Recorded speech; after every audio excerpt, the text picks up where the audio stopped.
સુરતમાં કોમર્શિયલ ગેસની અછત બાદ હવે કોલસાની અછત છે। ફાસ્ટફૂડની લારી ચલાવતા વેપારીને પણ મુશ્કેલી છે।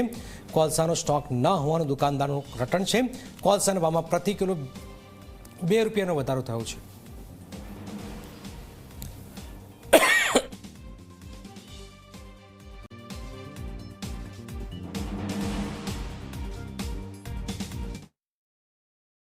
અત્યારે મારી પાસે ગેસ અવેલેબલ નહીં હોવાથી હું અત્યારે કોલસા લેવા આવી રહ્યો છું। અત્યારે કોલસા પણ નથી, તો હવે મારે આગળ કેવી રીતે બિઝનેસ વધારવો કે કરવો તેના માટે હું અહીંયા કોલસા લેવા આવેલો છું। ભાઈ કોલસા પણ અહીંયા અવેલેબલ નથી।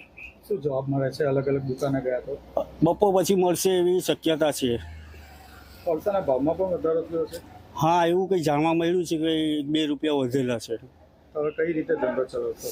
હવે અત્યારે મળશે તો ધંધો વધારીશું, નહીં તો પછી સ્ટાફને અમારે બેસીને ખવડાવવું પડશે ને એમને એમ પગાર આપવો પડશે। ગેસની બોટલનું શું છે? ગેસ અવેલેબલ જ નથી, કોઈ પણ કિંમતે અવેલેબલ નથી।